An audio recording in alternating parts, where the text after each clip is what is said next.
Let's start talking about last week to start with. Sale predicted to be a difficult place to go to, but your troops done themselves proud once again. Played very well.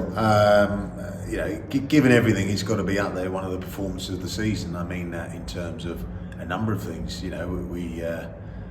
We're there to be shot down. We're top of the league. It's the first game since we've been top of the league ever. So, sides raise their game, do a little bit more homework on you, prepare a bit better.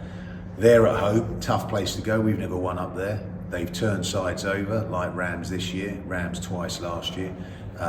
Still got a nucleus of a very, very good side that, belies their league position. And the fact we had 4 weeks off.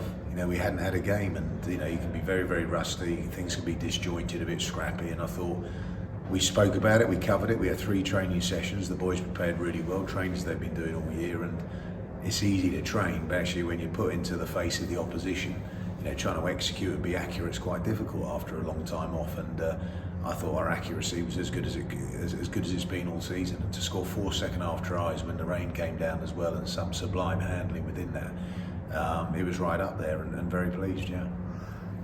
That is a very good point you make there, because often the second match after a comeback can, whether it be from an injury or a layoff, can prove to be tougher than the first game. We're all excited for the first game. Sedgley turn up, hopefully here on Saturday afternoon, a side that you have lost to this season. How do you guard against the boys maybe thinking, hey, we're back on track, everything's great, is it good cop, bad cop? No. This group have a great ability to reset. Things are been going pretty well, obviously, so they're seeing the growth in their own performances and also the team, and doing the best by the team by doing the best by themselves. Easier said than done. You've got, things have got to go your way, and winning helps, and that's been happening. And this group, there's enough older heads in there, senior guys, to know that you can't get ahead of yourself, especially against Sedgley Park. I think the guys are really looking forward to this game. They're one of 3 sides that have turned us over. We get the opportunity to try and do it to them at home. They're a very good side, well-coached side, hard-nosed side, physical side, tough to break down. They showed that when they've gone down to Rams and Plymouth, who were 2nd and 3rd in the league, that they don't roll over. Both sides, I think Rams just got the bonus point try last week, and Plymouth never did.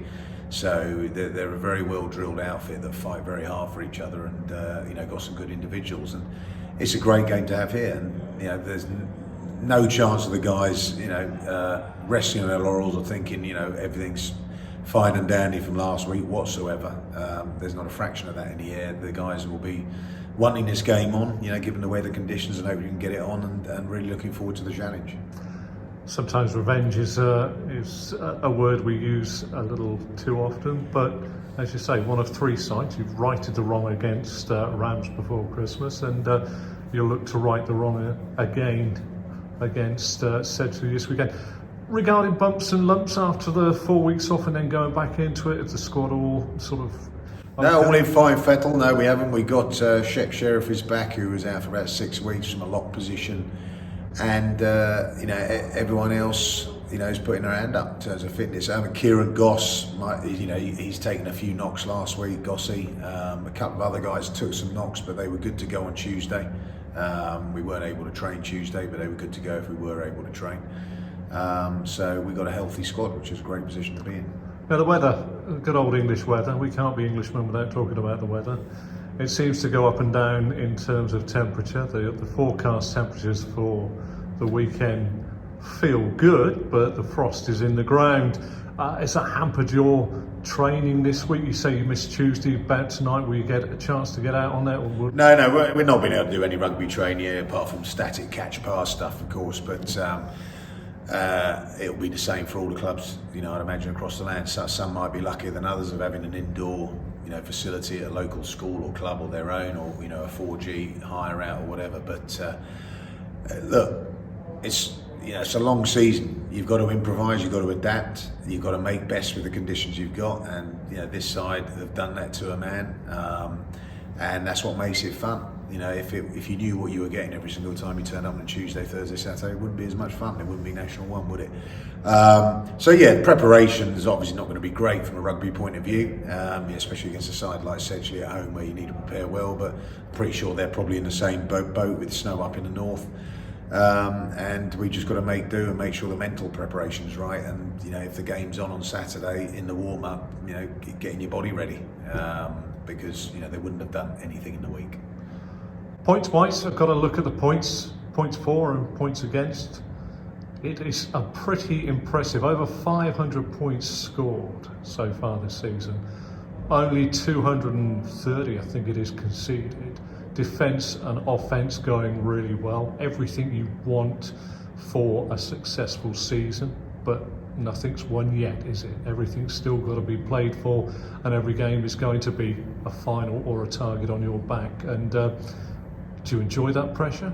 Love it, love it. It's where you want to be. You want to be trying to set the standard. You want to be concentrating on yourselves. You know, very much the group, the players, the coaches looking inwards. In terms of just their focus, I can sort of deal with a bit of that and you know, the sort of bigger picture stuff, and that's part of my role. But you know, you don't want to be hoping, or you know, sort of you know, a little bit lower down, or you know, in a position where you know, is this team going to be motivated, or we're away from home, we're at home. You know, it's a different animal here. You know, we want to be consistent with the standards we set, and you know, each week it's about raising the bar, and comes from having a competitive environment. And I've said all along, you know, we get over 30 turning up for training, come what may. There'll be over 30 tonight, even though they know they've just got to bring their trainers for a walk around, or you know, a light gym session, whatever it might be, and a meeting, because that's all we can do. Is, you know, you've got guys on your tail. You know, if you're not performing, as has been proven with selection, you know, you won't be in the next week. So you know, they're hungry to perform.